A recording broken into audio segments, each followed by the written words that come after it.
What you're about to hear is not just another news story. It's a breaking point.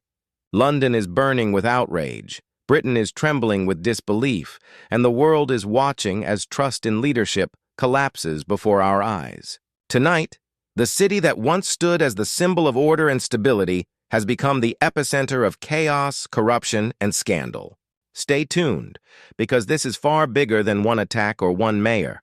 This is about power, betrayal, and a shocking election scandal that could shake the very foundations of British democracy. Before we dive in, make sure you hit that subscribe button, because the truth they're trying to hide is coming next. It began as a normal evening, commuters on a packed train, workers heading home, families traveling north. Then came the screams.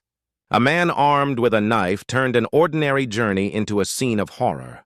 10 people stabbed, 2 fighting for their lives.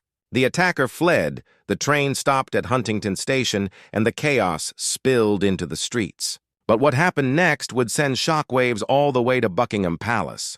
Within hours, counter-terrorism police were called in. Videos flooded social media, terrified passengers hiding, police swarming platforms, officers shouting commands. London hadn't seen terror like this in years. But this time it wasn't just fear, it was fury. Because as the investigation unfolded, a disturbing truth emerged. The suspect had been reported the day before. He had been caught on CCTV storming into a barbershop, slashing a teenager, and escaping into the night. Police knew, but nothing was done. No alert, no action, no prevention. By dawn, London wasn't just shaken, it was boiling.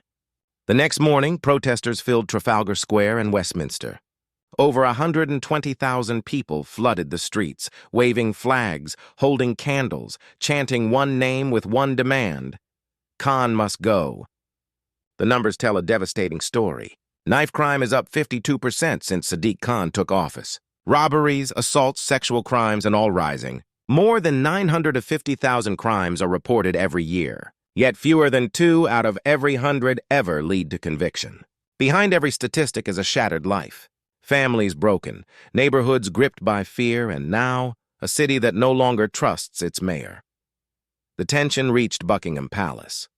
Sources close to King Charles say he is deeply troubled, alarmed that Britain's leaders have forgotten their first duty: to protect their people.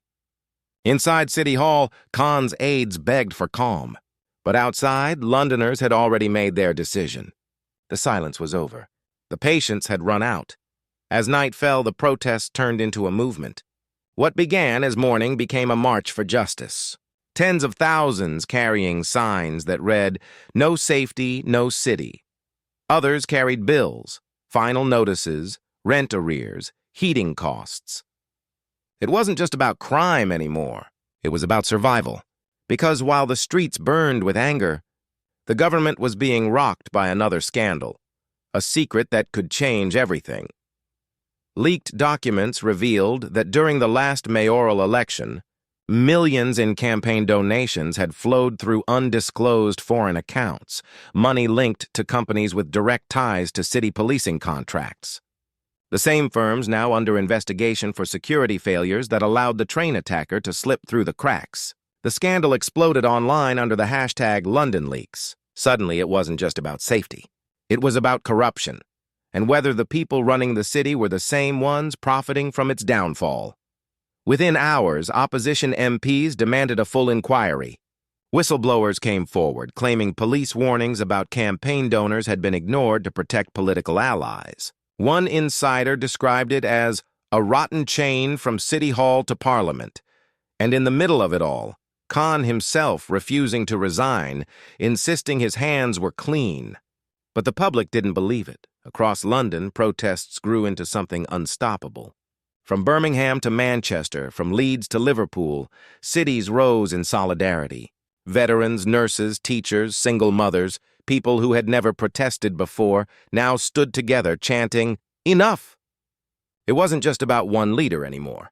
It was about a system that rewards loyalty over truth, connections over accountability, and power over people. At Westminster, Parliament met in emergency session. Opposition leaders called it a crisis of governance. The Prime Minister urged calm, but his words were drowned out by chants outside. If London falls, Britain follows.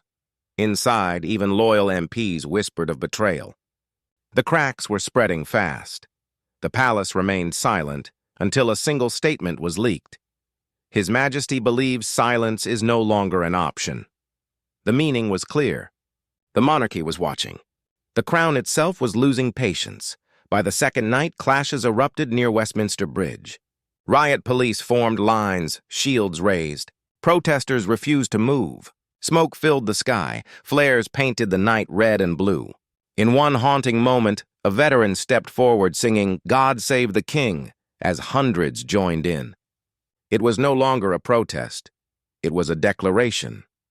News helicopters captured the scale from above, tens of thousands standing shoulder to shoulder, their chants echoing through the streets. "We protect Britain. Who protects us?"